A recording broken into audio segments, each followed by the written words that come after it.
Nigerian singer Timmy Dakolo has called out Apostle Femi Lazarus and said that he is trying to gaslight gospel artists, for collecting money from churches when they go to sing. According to Timmy Dakolo, even though these people are ministers of God, music is art. They have spent years mastering their skills, honing their skills, and they deserve at least the good life. If their skills have gotten them to that point where they should make money from their craft, then they should not be shamed for making money. He talked about the fact that he was in church, choir for a while, and he saw the way people struggled in the church choir. People who had skills, who had talent, would be begging for transportation to go back home after church service, when the church can afford to build mega schools that the school or the church members cannot afford, when the church can afford to buy private jets, afford to own properties left, right, and center. But the choir members who are part of the service, part of the worship to God every other day, cannot even afford basics. He has called out Pastor Femi Lazarus. We're going to hear what Pastor Femi Lazarus had to say and what Timmy Dakolo also said. Many of the worship meetings in Africa, in Nigeria, has become performance. Somebody has charged 5 million to come here to sing. He will do drama. He will roll on the floor. He will cry. He's doing his business. He will pay drummer. He will pay saxophonists. He will pay keyboardists. He will pay guitar. If he doesn't charge, how will he pay them? Because we have been so far from the presence, we don't know his supplies needs.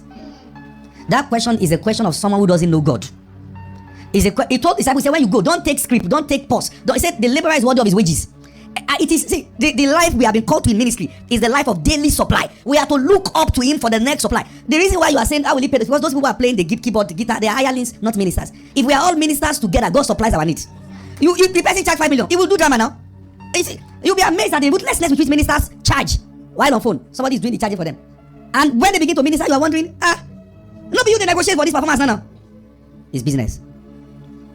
It's business. I say, but why is God moving? He's responding to the hunger in the heart of those people, not the anointing of the person. He's responding to the hunger. And I've given this warning again and again and again. I have wondered and wondered and wondered. What makes you feel that the most powerful ministers are coming from Nigeria? It will stop. It's just a matter of time. God will begin to bring up voices from countries you don't expect, Uganda, Sudan. Once God sees that there's a devilish wisdom flowing from here that will corrupt the remaining part of the world, go and check.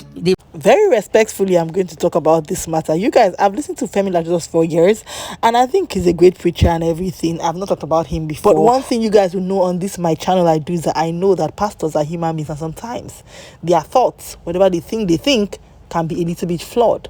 Now, Apostle Femi Lazarus is saying that God supplies needs. God is not throwing manna down in 2025. Your gift is going to make you rich. Now, in this same 2025, pastors are making money from church, and most of these are new Pentecostal churches. They do not have board. I grew up in an Orthodox church, and I knew that they had board meetings where the money that the reverend the church made, they will have like an annual meeting at the end of the year or the beginning of the year to show, okay, this is how we spent down to the last 5 kobo in the last year. They do that in those Orthodox churches. You people that went to Anglican and all these churches, you know what I'm talking about. But these new churches, me and you know that, or you and I know that, they don't have all these boards, most of them. Nobody's showing. Pastor has rights to the money. I'm not saying that churches don't work. I've seen churches who do outreaches and they spend money and everything. But see, pastor, the truth is that church money is your money. Sometimes like church money is like your money most of the time. Because tell me why a pastor has a church and can afford to build schools that we cannot even afford to go to if it is not church money. And I'm not saying that they should not do what they want to do. I've said that your gift should make you rich, should make a way for you. So if pastors' gifts are making them rich, why are pastors crying about gospel singers' gifts making them rich? You don't want them to charge to come to your mega churches? Then use your choir. But you and I know that you're not going to use only your choir, because how will we know that you are mega if you are not going to invite big names to your church? So this is why you're going to keep on needing to invite them and pay them that money that is making all of you cry on social media. Yes, the bassist has to be paid. Yes, the keyboardist has to be paid. Their instruments are expensive. They have families to feed, and they have chosen to work in the vineyard of God. You don't expect that they should be waiting for, like, oh, God said he's going to provide, and maybe church should be giving them stipends. Their gifts should make, see, it's a job. The same way that most pastors don't have another day job, that's the same way that most singers don't have another day job, and pastors are sure.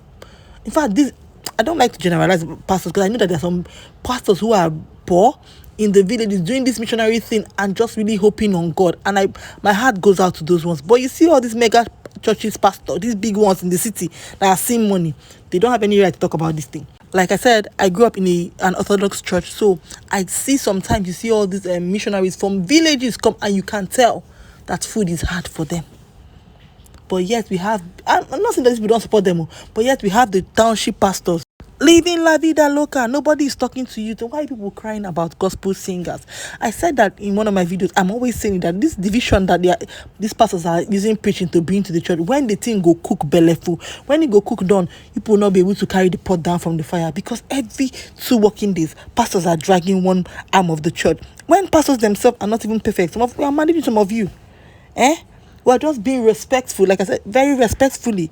And Timmy Dakolo has come out to tell him that, see, okay, this thing you are saying, it makes no sense. I have been in church. I've seen how people struggle in church to get transportation to go back home from choir. There's some choir members that are not paid. The truth is that in church, I know that most of these Pentecostal churches now, they pay maybe some drummers, lead singer. They don't pay backup singers in most churches. They don't. These people leave their jobs, take transportation, come to church to just do something that they are passionate about. They want to worship God. But pastors are balling. A lot of pastors are balling. I'm not generalizing, but a lot of pastors are balling. I'm not one to say that pastors should not ball. You will never hear me say it in any of my videos, because I believe that if you're worshiping God, if you wait around and say, oh God, I want to worship you the rest of my life, then you have the right to live a soft life. Everybody will not live a soft life, but at least God can make your life soft. God has all the wealth, all the riches is his own. So why can't we be partakers of those riches? So I'm not going to say pastors should not ball. I'm actually happy when I see pastors living soft. The same way I'm happy when I see gospel artists living soft. See, you need to see me happy when I see a gospel singer who has been passionate about this thing. When they blow, they have it like a hit song, like this lady who sang Good God, Mirabel Chukwusomaga or something. When her song got 1 million views on YouTube, I was happy. Because I knew her on Instagram when she was struggling, singing in church after rehearsal for years. Now she has blown. I am happy for her. So, for instance, she has a team of like 4 backup singers, and they go somewhere to go and minister. Do you think she doesn't have passion to sing for God that has kept her in the vineyard for years before she even blew? Before, people even knew of her?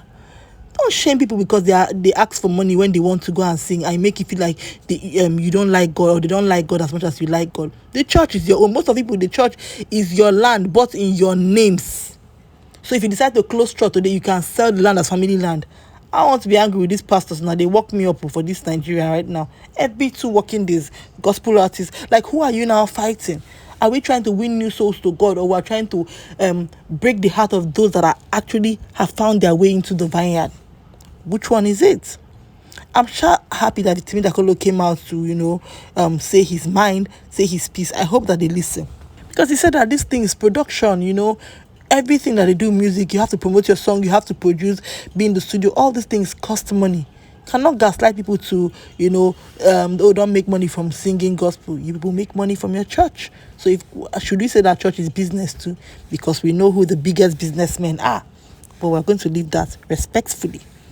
Let me know your thoughts, guys, in the comment section. I want to know what you think. It's a real show, you guys. Thank you for watching.